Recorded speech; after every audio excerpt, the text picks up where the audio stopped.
সুজির অনেক রকমের রেসিপি আছে, তবে আজকে তোমাদের আমি সুজির বার্গার বানিয়ে দেখাবো। আর এটা বাচ্চা বড় প্রত্যেকের খুব পছন্দ হবে। বার্গার এমনি দোকান থেকে কিনে খাওয়ার থেকে আমার মন বলে সুজির এই হেলদি বার্গার যদি বাড়িতে বানিয়ে খাওয়া যায় তাহলে বাচ্চা বড় টিফিন বা ব্রেকফাস্টে সব কিছুতে খুব পারফেক্ট একটা রেসিপি হবে এই গরমেতে। তো দেখো কি করে বানাচ্ছি। প্রথমে চিকেন নিয়েছি, বোনলেস চিকেন, আর তার মধ্যে আদা রসুন পেস্ট দিয়ে দিলাম, আর চিকেনটা এরকম ছোটো ছোটো করে টুকরো করে নিয়েছি।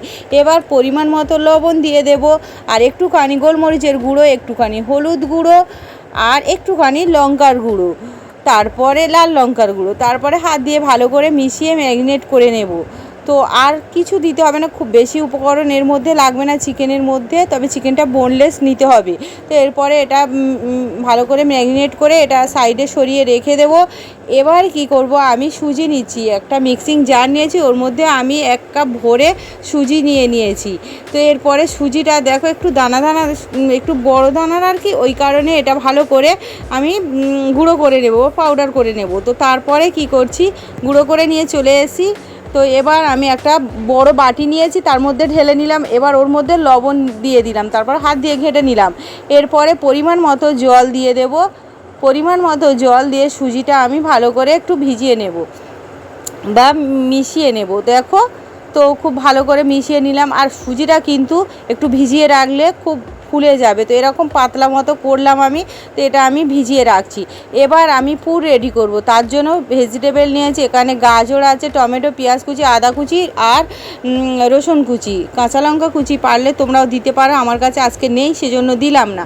তো এবার তেল দিয়ে দিয়েছি। তেলটা গরম হয়ে গেলে ওর মধ্যে আমি কি করছি, প্রথমে চিকেনটা আগে ভেজে নেব। যে চিকেনটা ম্যারিনেট করে রেখেছিলাম ওটা আমি আগে একটুখানি ভেজে নেব। তো তারপরে চিকেনটা একটু উল্টে পাল্টে একটু দুই দিকটা একটু মানে কালার করে ভেজে নিচ্ছি। আর এটা ম্যারিনেট করা 1/2 ঘন্টা মতো ম্যারিনেট করে রেখেছিলাম, তো খুব বেশি লাগবে না। এবার তেল দিয়ে দিয়েছি। তেলের মধ্যে আমি গোটা জিরে 1/2 চামচ মতো ফোড়ন দিয়েছি। তো গোটা জিরেটা দেখানো যায়নি, তো স্কিপ হয়ে গেছে। এবার পেঁয়াজ কুচি ওর মধ্যে দিয়ে দিলাম। তো একটা পেঁয়াজ এরকম কুচি করে নিয়েছি। তো তারপরে পেঁয়াজটা একটু ভেজে নেব, হালকা একটু ভেজে নিলে হবে। কাঁচা লঙ্কা থাকলে দিয়ে দিতে পারো এই পর্যায়ে। তো আমি এবার কাঁচা লঙ্কা নেই, সেই জন্য আমি আদা রসুনের কুচিটা দিয়ে দিলাম। তারপরে পেঁয়াজের সঙ্গে একটুখানি মিশিয়ে নেব। তো দেখো একটুখানি মিশিয়ে নিচ্ছি। এরপরে ওর মধ্যে দিয়ে দেব টমেটো কুচি করে রাখা সেটা। তো একটা টমেটো কুচি করে নিয়েছি, ওটা কিন্তু আমি দিয়ে দিচ্ছি। তো তারপরে আবারও মিশিয়ে নিচ্ছি, একটু লবণ দিয়ে দেব, তাহলে টমেটোটা খুব তাড়াতাড়ি মজে যাবে বা একটু মানে একটু সিদ্ধ হয়ে যাবে। তো মিশিয়ে নিলাম। এবার একটু পরিমাণ মতো হলুদ গুঁড়ো আর একটুখানি লাল লঙ্কার গুঁড়ো, যেহেতু আমি কাঁচা লঙ্কা দিইনি সেজন্য একটু লাল লঙ্কার গুঁড়োটা দিতে হবে। তারপরে মিশিয়ে নিলাম। এবার আমি যে গ্রেট করে রাখা গাজরটা রেখেছিলাম ওটা দিয়ে দিচ্ছি। তো তারপরে অল্প সামান্য একটুখানি জল দিয়ে দিলাম, দিয়ে আর একটু ধনেপাতা কুচি দিয়ে দিলাম, দিয়ে আমি পুরটা রেডি করে নেব। তো মোটামুটি পুরটা আমার গাজরটা মোটামুটি সিদ্ধ হয়ে গেছে, পুরটা রেডি হয়ে গিয়েছে। তো এবার আমি আর এর মধ্যে কিছু দেওয়ার দরকার নেই। তো আমি এবার ওর মধ্যে দিয়ে দেব যে চিকেনটা ভেজে রেখেছিলাম, ওর সঙ্গে আমি একটু মিশিয়ে দিচ্ছি। তোমরা চাইলে এটা আলাদা করে রাখতে পারো, তো আমি কিন্তু মিশিয়ে দিলাম। তো এরপরে পুর কিন্তু আমার রেডি হয়ে গিয়েছে। এবার এটা আমি নামিয়ে নেব, নিয়ে ঠান্ডা করে নেব। আর এদিকে দেখি যে সুজিটা ভিজিয়ে রেখেছিলাম কেমন। তো দেখো একটা চামচের সাহায্যে করছি, কতটা সুজিটা ফুলে গিয়েছে। তো এবার একটু ঘেটে নিচ্ছি এই পর্যায়ে, মানে কোনো জল না দিয়ে। তো একটু ভালো করে ঘেটে নিলে এটা একটু আর একটু স্মুথ মতো হয়ে যাবে। তো তারপরে একটু জল দেব, জল দিয়ে একটুখানি যেমন ঘনত্বের আমি রাখতে চাই ভালো করে হাত দিয়ে ফেটিয়ে নিচ্ছি। তারপরে দেখো ঘনত্বটা কেমন। তো এবার এর মধ্যে দিয়ে দেব বেকিং পাউডার। এখানে 1 চামচ আমি বেকিং পাউডার দিয়ে দিচ্ছি। তো তারপরে 1 চামচ বেকিং পাউডার দেওয়ার পরে আমি ভালো করে মিশিয়ে নেব। আর বেকিং পাউডারটা দেওয়ার পরে খুব বেশিক্ষণ রাখা যাবে না, যেহেতু এটা বেকিং পাউডারটা দিলে এটা একটুখানি হালকা হয়ে মানে ফুলে মতো উঠবে। তো দেখো ভালো করে মিশিয়ে নেওয়া হয়ে গেছে।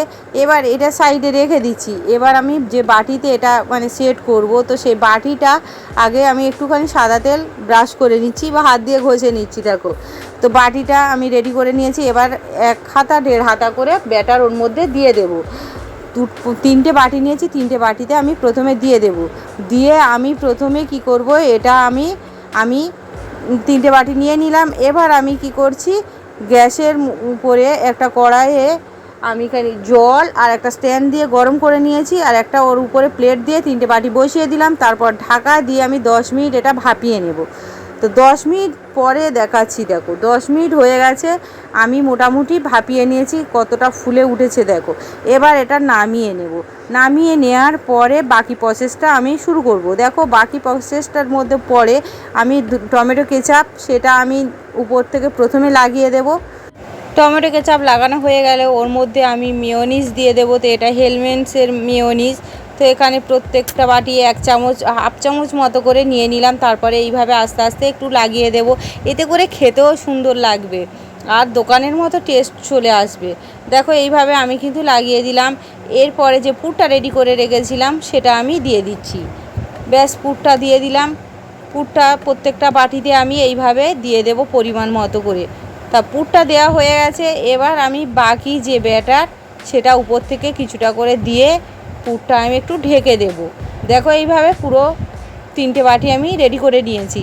এবার আমি আবারও কড়াইয়ের মধ্যে 3টে বাটি দিয়ে আবারও 10 মিনিট ভাপিয়ে নেব। তো 10 মিনিট পরে দেখাচ্ছি, দেখো ফুলে কতটা সুন্দর হয়ে গেছে।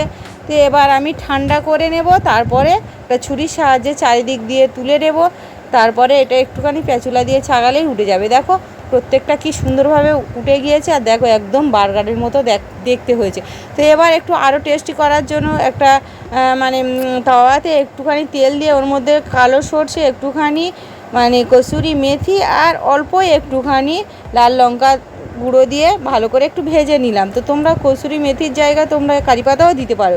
তারপরে আমি প্রত্যেকটা বার্গার, সুজির বার্গারগুলো ওর মধ্যে দিয়ে একটু উল্টে পাল্টে একটু ভেজে নেব আর কি, হালকা 1 মিনিট মতো ভাজলে হয়ে যাবে। 1 মিনিট 30-40 সেকেন্ড ভাজলে কিন্তু হয়ে যাবে, খুব বেশি সময় লাগবে না। তো ব্যাস রেডি হয়ে গেল আমার সুজির বার্গার। তো এই গরমের দিনে তোমরা যদি এইরকম সুজির বার্গার বানিয়ে বাচ্চাদের, বড়দের টিফিন বা ব্রেকফাস্টে যদি দাও তাহলে কিন্তু তারা খুব পছন্দ করবে, আর খুব হেলদি একটা রেসিপি। তো তোমরা প্লিজ বাড়িতে একবার হলে এভাবে ট্রাই করে দেখবে, খেতে কিন্তু দুর্দান্ত হয়, এতটা সুন্দর। এই গরমে উল্টো পাল্টা কিছু খাওয়ার থেকে আমার মন বলে এরকম অল্প তেল মশলায় সুজি দিয়ে এরকম সুজির বার্গার বানিয়ে দিতে পারো, আর এটা প্রত্যেকের পছন্দ হবে, প্রত্যেকের হেলথের দিকেই কিন্তু লক্ষ্য রেখে এটা বানানো। তো তোমরা একবার বাড়িতে অবশ্যই করে এভাবে বানাবে। আর এটা যদি এই রেসিপিটা তোমাদের ভালো লাগে প্লিজ তাহলে আমার চ্যানেলকে লাইক, কমেন্ট, শেয়ার, আর নতুন বন্ধুদের বলে রাখি যারা এখনও পর্যন্ত আমার চ্যানেলটা সাবস্ক্রাইব করে রাখুনি, প্লিজ আমার চ্যানেলটা সাবস্ক্রাইব করে দেবে, যাতে পরবর্তী ভিডিও দেওয়ার সঙ্গে সঙ্গে তোমরা প্রথমেই দেখতে পাও। সবাই ভালো থাকবে, সুস্থ থাকবে। ধন্যবাদ সবাইকে।